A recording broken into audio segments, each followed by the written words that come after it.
Գոյամարտ հեռուստասերիալի հերթական դրվագն ուղղակի ցնցեց իր դրամատիզմով և էմոցիոնալ ծանրաբեռնվածությամբ։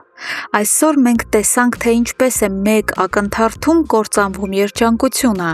և թե ինչպես է մարդկային դաժանությունը հատում բոլոր հնարավոր սահմանները։ Եկեք միասին վերլուծենք այս շոկային իրադարձություններն ու փորձենք կանխատեսել, թե ինչ փոթորիկ է մեզ սպասվում հաջորդիվ։ Թվում էր, թե երիտասարդների կյանքում վերջապես ծագել է երկար սպասված արևը։ Լեան ու Լեոն երջանկությունից բառացիորեն սավառնում էին երկնքում, չէ՞ որ Լեան վերջապես տվել էր իր համաձայնությունն ու ընդունել Լեոյի ամուսնության առաջարկությունը։ Այդ երջանիկ պահերից հետո Լեոն իր սիրելիին ուղեկցում է տուն,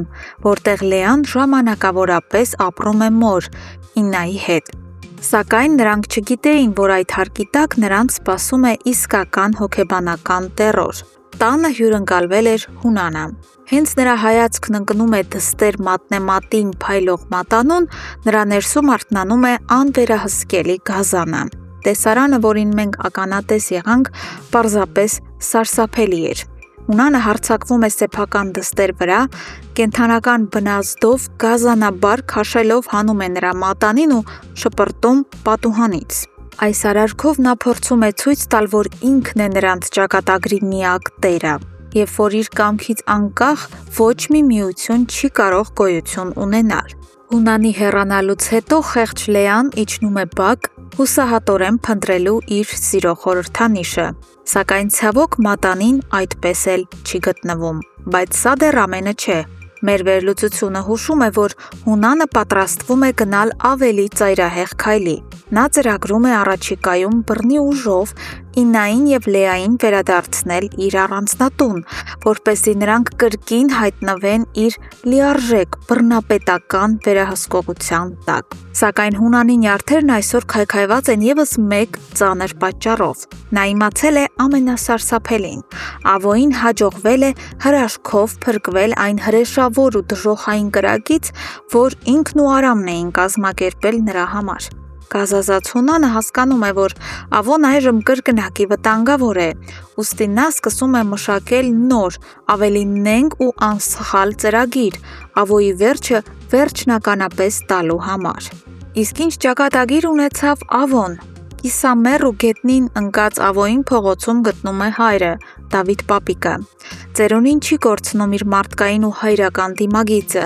Նա որդուն տանում է իր տուն և հայրաբար խնամում նրա վերքերը։ Բայց ֆիզիկական ցավից առավել ցավոտ էր Դավիթ պապիկի հոգեբանական հարվածը։ Նայելով որդու աչքերին, նա հստակ ասում է, որ այս խնամքը ներում չէ,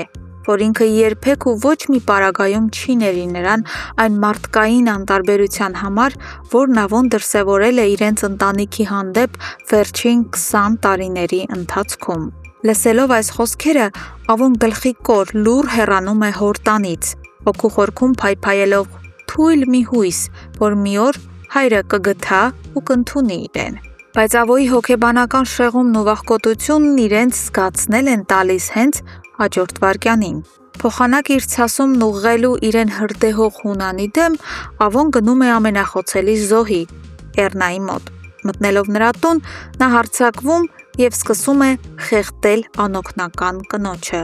պարզապես այն պատճառով, որ նա Հունանի քույրն է։ Ավոն իր սեփական անզորության ու Հունանի արած քայլերի մրմուռը հանում է Էռնայից։ Սիրելի հեռուստադիտողներ, ինչ եք կարծում։ Կկարողանա Էռնան փրկվել խելագարված Ավոյի ճանկերից, թե սա վերջն է։ Եվ ինչ քայլերի կդիմի Լեոն, երբ իմանա, թե ինչպես է Հունանը վարվել Լեայի և իր նվիրած մատանու հետ։ Անպայման կիսվեք ձեր վարկածներով և կանխատեսումներով մեկնաբանություններում։ Մենք անհամբեր սպասում ենք ձեր յուրաքանչյուր կարծիքին։ Շնորհակալություն դիտելու համար։